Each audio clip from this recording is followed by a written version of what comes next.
sommes en 2025. Nous sommes en 2025. Et ce n'est pas un rendez-vous fortuit que nous donne l'histoire, parce que cette année sera extrêmement compliquée, extrêmement particulière et importante pour l'Algérie et son avenir. Déjà, le premier jour, le Mali, le gouvernement malien, a lancé des accusations très graves et des critiques très dangereuses, des critiques très violentes contre les autorités algériennes. L'année 2025 a commencé déjà avec une alliance qui a été conclue par le Maroc, les Émirats et la Mauritanie, qui est un autre de nos voisins les plus importants du Maghreb. La Mauritanie qui était neutre, qui était même une amie à l'Algérie. Ça ne m'étonnerait pas que la Mauritanie, durant 2025, adopte des positions politiques extrêmement favorables aux adversaires de l'Algérie, qui sont aujourd'hui les Émirats Arabes Unis, le Maroc. Il faut le reconnaître, de 2021 à 2024, l'Algérie s'est mise dans une position d'isolement. On a des problèmes avec pratiquement tous nos voisins.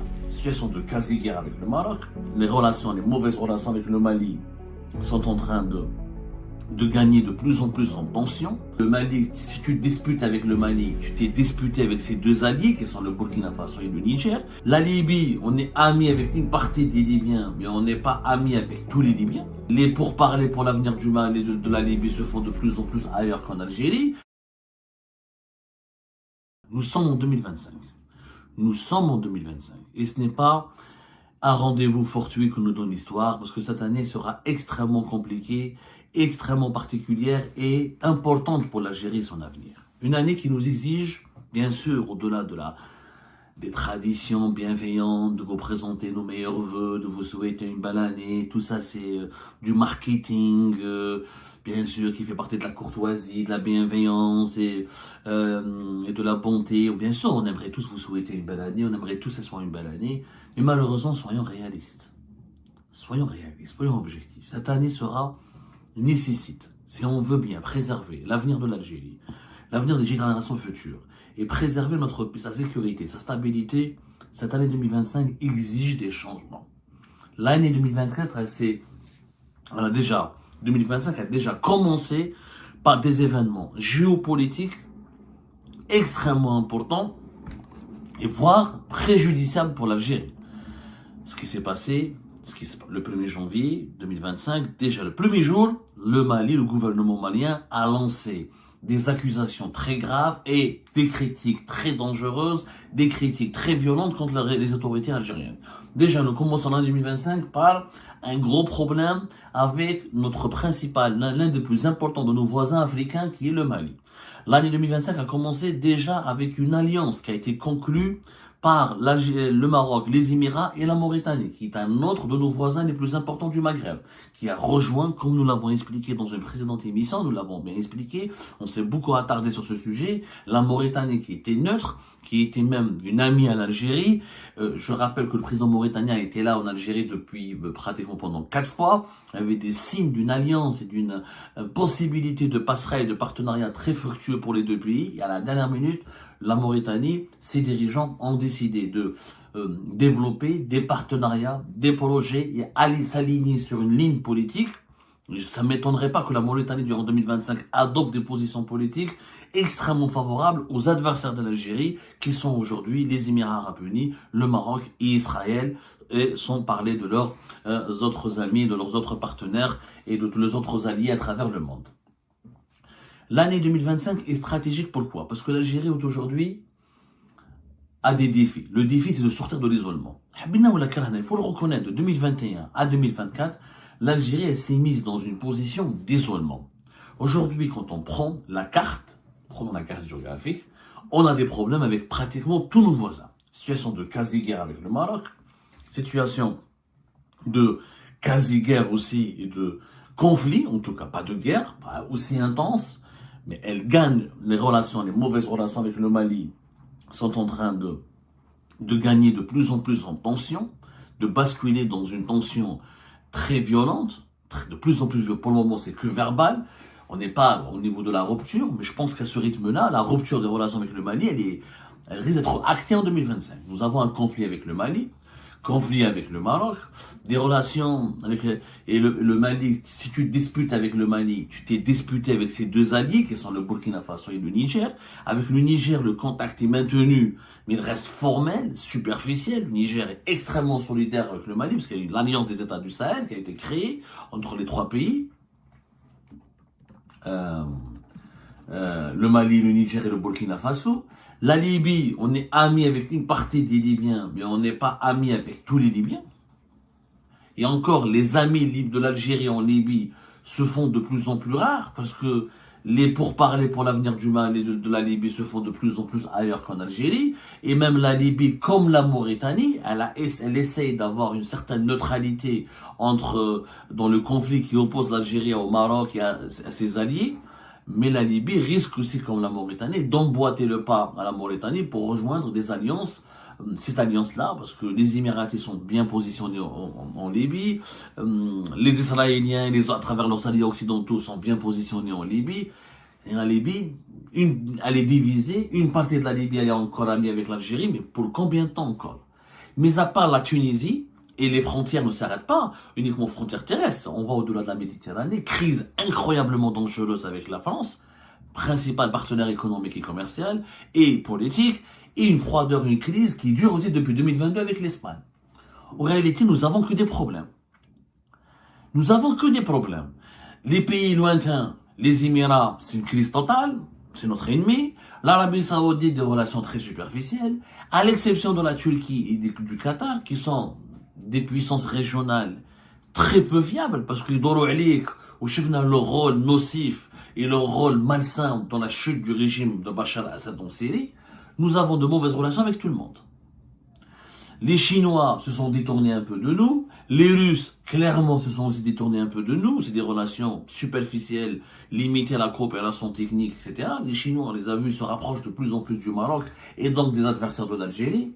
Sur le plan géopolitique, quand on voit la carte, l'année 2025 nous montre que l'Algérie, elle est un pays isolé.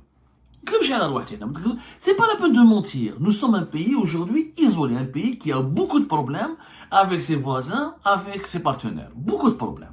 Un pays qui collectionne les problèmes. Ces problèmes proviennent de quoi? Est-ce qu'elles proviennent d'une ambition que l'Algérie dérange? Parce que maintenant, le discours officiel en Algérie, des dirigeants actuels, pour minimiser la problématique, pour minimiser le danger de cet isolement, là, pour ne même pas le reconnaître, parce que les dirigeants actuels ne le reconnaissent pas, pour eux l'Algérie n'est pas isolée, au contraire, elle est en train de s'affirmer, elle est en train de devenir une puissance régionale, et elle dérange. L'Algérie dérange, c'est pour ça qu'elle est diabolisée, elle est attaquée. Oui, mais quand on est attaqué par tout le monde, c'est quand même bizarre. Dans un pays qui dérange, il a des alliés quand même, un ou des soutiens, il arrive à avoir un certain rayonnement. Un pays qui dérange, c'est un pays qui a un rayonnement, qui produit. Qu'est-ce qu'on a produit d'aussi dérangeant? Est-ce qu'on a une économie prospère? Non. Est-ce qu'on a produit l'arme atomique? Non. Est-ce qu'on est en train d'intervenir ou là, est-ce qu'on a des pays qui sont acquis à notre cause, notre voisinage immédiat? Non. Je ne vois personne, mais à part la Tunisie. Mais à part la Tunisie de Kais Saïd, on n'a aucun ami. Je ne vois pas quels sont. D'abord, on n'a que des ennemis. D'ailleurs, le discours officiel, que l'Algérie n'est pas isolée, mais elle dérange, mais elle n'a que des ennemis. Un pays qui a que des ennemis, c'est pas un pays qui rayonne.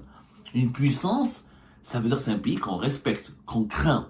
Généralement, quand on est une puissance, on n'a pas envie d'être les ennemis d'une puissance, on a envie d'être les amis d'une puissance. Donc je ne vois pas en quoi l'Algérie, elle dérange. L'Algérie ne dérange pas, l'Algérie, elle est ciblée. L'Algérie, elle fait l'objet d'attaques. L'Algérie, elle s'est mise dans une position où elle a beaucoup d'ennemis en face d'elle. William, pour arriver à gérer cette situation, clairement, durant l'année 2025, je conseille à dirigeants de mon pays de se remettre en cause. La principale raison qui nous a poussé à se retrouver dans cette situation, là je parle de la relation de problématiques extérieures. Les problématiques internes, kiff. Nous avons, le régime actuel a considéré que nous avons deux mouvements terroristes qui sont le MAC et Rachid, des prisonniers politiques qui ne sont toujours pas libérés, une répression totale qui est toujours en cours, des libertés publiques et individuelles qui sont toujours réduites à leur strict minimum pour ne pas dire inexistantes, plus de liberté d'expression. Sur le plan économique, les dirigeants, les indicateurs sont au vert. C'est pas le cas. L'inflation est toujours élevée, le chômage est toujours élevé, le cadre de vie de la population algérienne ne connaît pas du tout des améliorations, au contraire des détériorations par rapport avant la crise politique de 2019, toujours des problématiques de pénurie, toujours une problématique de dépendance des marchés internationaux pour s'approvisionner en produits de première nécessité. L'industrie algérienne, elle est toujours très très faible. L'économie algérienne, elle est toujours ultra dépendante du pétrole et du gaz, et les revenus de l'Algérie sont en train de baisser. N'oublions pas, et on a sorti les chiffres, on est en train, 2024, on attend les chiffres officiels, si l'Algérie obtient comme revenu plus de 45 milliards de dollars, c'est un miracle. C'est un miracle, alors qu'en 2022, on était à 64 milliards de dollars, pratiquement 64 milliards de dollars de revenus en devises, et qu'en 2023, on était aussi à une cinquantaine de milliards de dollars, à 55 milliards de dollars. Cette année, on est en train de perdre, déjà entre 2022 et 2023, on a perdu 10 milliards d'équivalent de 10 milliards de dollars de revenus. Et si on perd encore 10 milliards de dollars de revenus par rapport en 2024 par rapport à 2023, c'est que nous sommes en train de gagner de moins en moins d'argent. Alors que les budgets de l'État algérien, les dépenses publiques sont en train d'exploser. On a des budgets qui passent de plus de 100 milliards de dollars en 2023 à 113 milliards de dollars et quelques en 2024. Et en 2025, on va atteindre les 126 milliards de dollars de dépenses. On ne dépense pas que des dollars parce que ça sera dépensé en dinars, en grande partie. Sauf que quand tu gagnes qu'uniquement une cinquantaine de milliards de dollars et tu dépenses en équivalent une centaine, ça veut dire que tu dois imprimer beaucoup de dinars, tu dois convertir, tu dois utiliser ta monnaie locale pour faire face à tes dépenses. Sauf que tes revenus sont principalement des revenus en devises des hydrocarbures, donc tu vas fabriquer des dinars, tu vas fabriquer de la monnaie locale qui va dévaluer, qui va perdre de sa valeur et ça va aggraver l'inflation. Il n'y a pas de dynamisme économique. Aujourd'hui, il n'y a pas de projet. Mais on connaît des situations économiques parce qu'ils veulent nous faire croire que les indicateurs sont ouverts. Les indicateurs ne sont pas ouverts. Est-ce qu'il y a eu un méga projet lancé en Algérie? Non. Tous les projets, toutes les infrastructures qui ont été inaugurées datent de l'époque de Bouteflika. Les projets qui ont été lancés, ils ont été lancés tardivement et on les attend pour 2026. Quels sont les projets qui devraient être reçus en 2025? Il y a eu des annonces qui parlent de certaines stations de dessalement de l'eau de mer. J'en doute. J'en doute que d'ici juillet ou la fin de l'année 2025, on va réceptionner les stations de dessalement de l'eau de mer. Je parle des grandes stations de dessalement de l'eau de mer pour régler le problème de la pénurie de l'eau potable. Bien sûr, les défis climatiques sont encore plus importants. L'Algérie est exposée à la sécheresse, la production agricole qui est instable, les fortes canicules, les risques de feux de forêt. Nous avons vécu des tragédies de 2021 à 2024. Nous avons énormément de défis, énormément de risques auxquels notre pays est exposé. L'isolement international, il est là. Les problématiques économiques sont là. On vit de moins en moins bien. On a un problème de salaire, on a un problème de niveau de vie, il y a un problème de précarité, il y a des problèmes de pénurie, il y a un problème de capacité de la production nationale à satisfaire les besoins du pays et les besoins de la population. C'est là. C'est là. On parle toujours comment lutter contre la flambée de l'euro. On ne trouve pas des voitures, on ne trouve pas les pièces détachées. Des biens de consommation qui étaient disponibles en grande quantité à l'époque de Bouteflika en 2019 sont aujourd'hui font l'objet de plusieurs pénuries ou sont devenus des objets très rares ou extrêmement coûteux. Donc, il y a un malaise économique, il y a un malaise diplomatique, il y a un malaise politique parce que nous avons toujours une gestion très autoritaire et peu de liberté publique et individuelle. La situation de la Nafiharium, elle s'explique par quoi? Par la mauvaise gestion du pays. Cette mauvaise gestion, elle vient de quoi? Elle vient du monopole du pouvoir, de la gestion cavalière, de la gestion isolationniste ou la isolée, c'est-à-dire du monopole de la décision par une seule personne ou par un groupe de personnes. Notre pays, l'Algérie, a besoin d'une gestion collégiale. Je le répète, nous avons besoin d'une gestion collégiale. Le cas une gestion collégiale, c'est-à-dire si nous avons une façon, si le pays reste comme ça, géré de façon autoritaire, celui qui critique, il part en prison, les opposants sont diabolisés, accusés d'être des agents de l'étranger, ou là des serviteurs de grandes puissances qui sont hostiles à l'Algérie, ou là accusés de trahison, là de traîtrise. Sur place, les dirigeants ne consultent pas l'opposition parce qu'elle est diabolisée, n'écoutent pas suffisamment. Le pouvoir, il est isolé à l'échelle locale. C'est pour ça que l'Algérie, elle est isolée à l'échelle internationale. La prise de décision se limite à quelques nombres de personnes, chef de l'État, chef d'état-major de l'armée. Les décisions sont prises dans des hauts de conseil de sécurité. L'entourage qui est consulté par les principaux décideurs du régime, et c'est dans un entourage qui ne sont pas composés par d'Algériens et d'Algériens qui représentent toutes les tendances de la société. Très peu de technocrates sont associés à la prise de décision. Très peu d'experts indépendants qui peuvent formuler des critiques et des constats critiques et des diagnostics critiques sont consultés ou là sont associés à des prises de décision.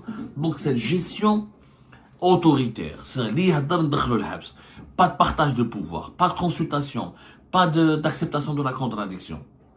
Et la gestion, encore une fois, cavalière, isolée. Je cherche un terme, mais c'est une gestion solitaire. Voilà. Le pouvoir algérien est devenu autoritaire, solitaire. De 2021 à 2024, il a imposé une gestion solitaire et autoritaire. Il décide tout seul, il ne consulte personne, il diabolise ses contradicteurs, il diabolise ses opposants et il refuse les libertés publiques et individuelles, il refuse d'associer les personnes qui ne sont pas issues de ses rangs. Si tu n'es pas un pro-régime, tu n'es pas consulté. Tu es considéré comme quelqu'un de potentiellement dangereux, comme potentiellement traître.